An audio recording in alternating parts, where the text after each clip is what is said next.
Ladies and gentlemen, boys and girls, raiders, traders and space invaders, welcome along to the Joe Spiver YouTube channel where we discuss books and little else. And a few bits of administration before we get going, folks, in full tempo.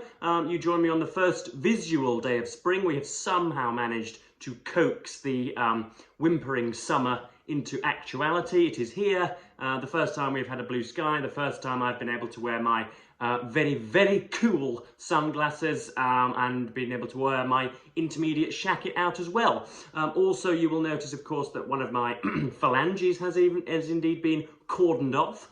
There is much speculation in legacy media as to how this was acquired or how this was done. Some say that it was the consequence of a boating accident in the Bahamas or whatever. Some say it was the inevitable wound as a result of a bit of vulvic exploration. And some just think I cut myself whilst chopping cucumber. But I'm sure you can look at some of the secondary data and establish it for yourselves. Thirdly, you will hopefully not hear much of, but I'm going to have to describe to you, there is some work going on at the front and the back with new doors being put into our apartment. Now, we are pretty technologically advanced here in the north of England, so I'm going to have to explain the concept of doors to you. There's one right there behind me. Here's one I made earlier. They are rectangular portals that close and open and therefore provide cover, bits of stability and therefore security and therefore peace of mind when closed. They operate via, they're usually attached via a hinge system, so there will be on one area of the outlining, there will be a hinge, the use of which means that somebody can indeed open and close it. And yeah, they're a quintessentially British invention, and not many of you have them anywhere else in the world. And I thought, once installed, that they would be free to last 10 or 15,000 years approximately, because I can't think quite why the door can malfunction. I don't think it opens itself up to misuse, but apparently new ones are needed. So there are workmen banging and drilling, and they're also fixing the door as well. There you are, folks, stop sniggering in the background. Workmen banging and drilling just to my left. So if indeed you do hear them, apologies, folks. This is... You know, we're at the coalface today and we are soldiering on in a fashion that would have been to the approval of our subject matter today, because we today are looking at a feisty and brilliant work of autobiography / memoir. This is Winston S. Churchill, My Early Life, published in and around 1930, but contemplating the years 1874 to 1908, when Churchill was first a kind of a budding raconteur and letter writer, and then somebody who was captured by the Boers in the Boer War, you know, a kind of a sympathiser with the British Empire and all of that.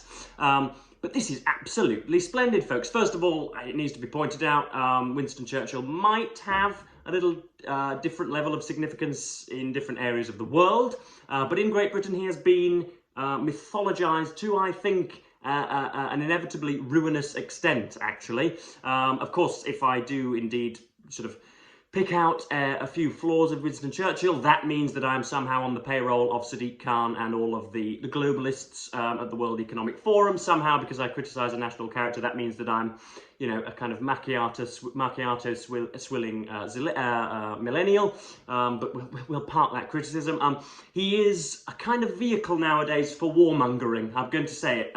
Most people nowadays, when faced with a potential belligerent, fool themselves into thinking or believe themselves to be reincarnations of Winston Churchill against a kind of Hitlerian fascistic regime that is, you know, potentially contemplating an amphibious invasion of the British mainland. He is now obviously a quintessentially British archetype, used to legitimise any kind of war possible. Any person, Tony Blair included, that wants to go around and fight uses Churchill as a kind of historical any old port in a storm, essentially. But there's an awful lot more to him than that. First of all, this is acerbic and jocular and extraordinarily capable and considerate.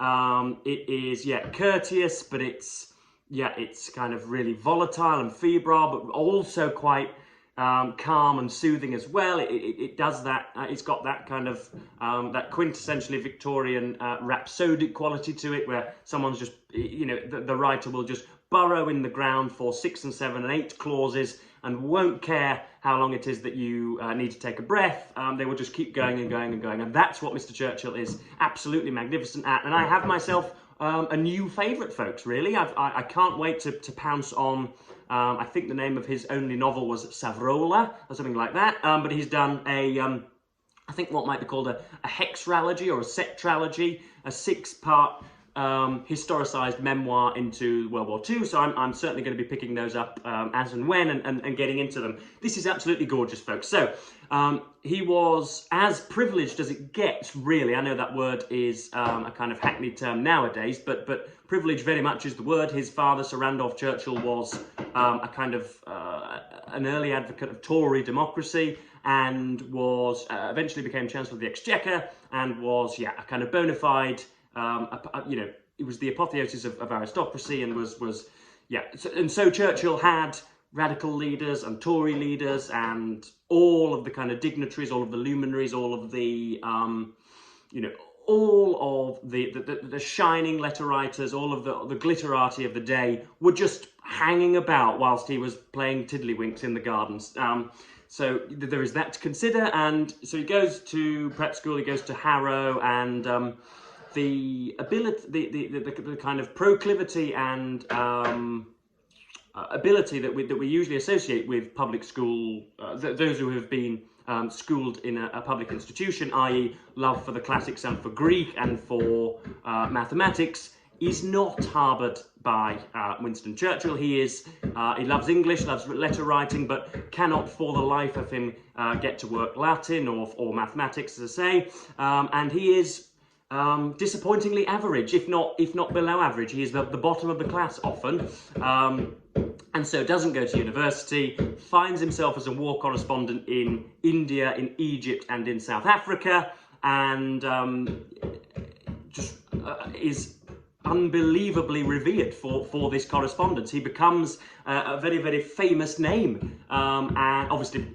borrowing much of that credence and much of that early entry point from his father, no doubt, but you know, earns his stripes, as it were, and yeah, becomes an influential figure. And later on his return, he was captured by the Boers and escapes in what is an extraordinary account that ought to be fictionalised by somebody, and probably has been, but he is a very significant figure on his return, and then essentially waltzes into Parliament and becomes a very sought after speaker, and rolls on from there, essentially, and the rest is, as they say, history. But there's many sections that I want to point out, and hopefully you will be able to grasp some of the the quintessential Victoriana that is very well in this book. He obviously grew up right at the end of the Victorian period and loved Disraeli's works, which we've discussed in the past on this channel, and just clearly gulped down every decent writer that we ought to in the canon. So this is him talking about general observations about Latin.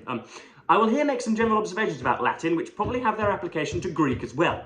In a sensible language like English, important words are connected and related to one another by other little words. The Romans, in that stern antiquity, considered such a method weak and unworthy. Nothing would satisfy them but that structure of every word should be reacted on by its neighbours in accordance with elaborate rules to meet the different conditions in which it might be used. There is no doubt that this method both sounds and looks more impressive than our own.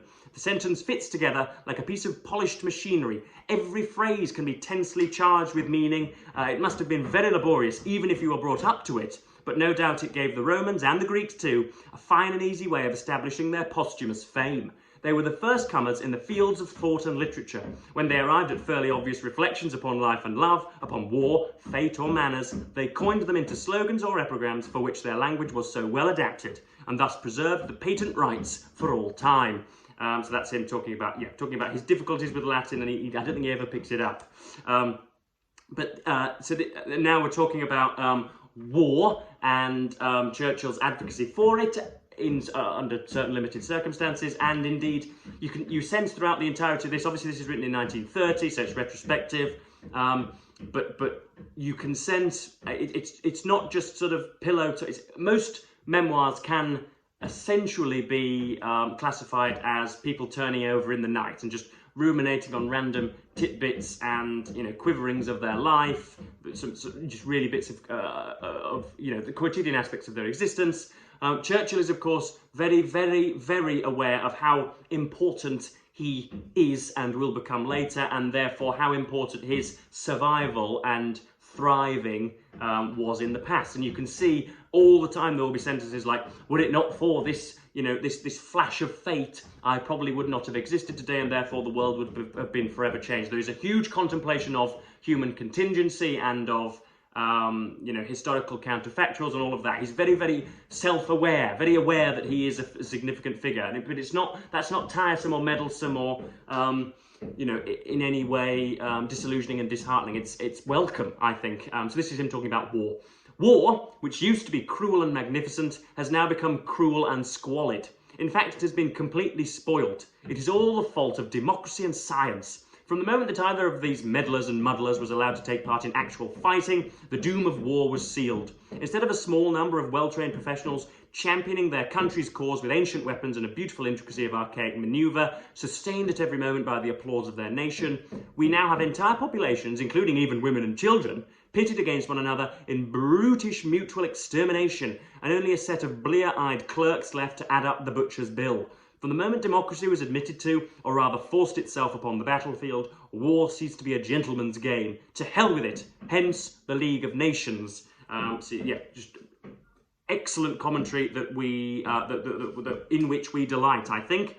So this is this is talking about Christian religion and his ruminations on faith. I think he obviously returned to faith later in his life, but he was he's always, you can sense a kind of a latent and accessible resentment and kind of well-tempered dislike or disapproval for those that have matriculated from the universities, those who have taken the more accepted prevailing path, rather than himself, who, you know, went off to war and you know, was part of the hussars at Sandhurst.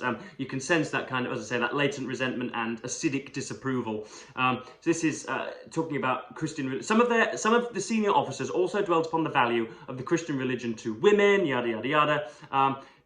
As it was, I passed through a violent and aggressive anti-religious phase, which, had it lasted, might easily have made me a nuisance. My poise was restored during the next few years by frequent contact with danger. I found that whatever I might think and argue, I did not hesitate to ask for special protection when about to come under the fire of the enemy, nor to feel sincerely grateful when I got home safe to tea. I even asked for lesser things than not to be killed too soon, and nearly always in these years, and indeed throughout my life, I got what I wanted. This practice seemed perfectly natural and just as strong and real as the reasoning process which contradicted it so sharply.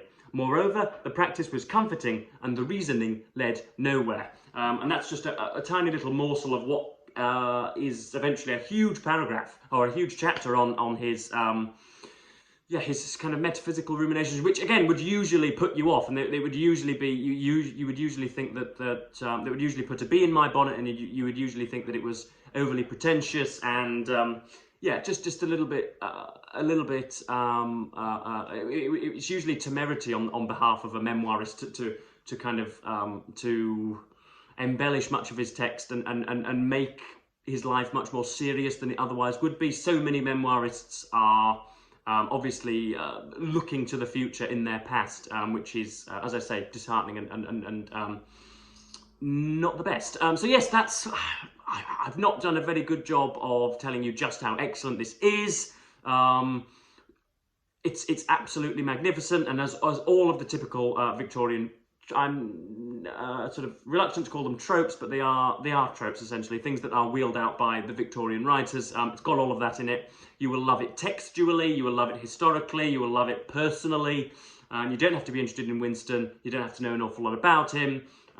But you will find yourself in good company, I'm sure. So yes, hopefully there wasn't too much clattering about around with the door fixtures. Yeah, and I hope that my little cordoned off phalange wasn't too distracting either. But that concludes People in April, which was the Estimable Booktube event, which encouraged everybody to read autobiographies and memoirs. And yes, we're going to go back to normal stuff, I think. I don't know whether there are any recommendable or decent booktube events in May, but I'm sure you'll leave some comments about them down below. So yes, I'm going to cap this video just over 15 minutes, and thank you ever so much for watching BookTube, and say goodbye.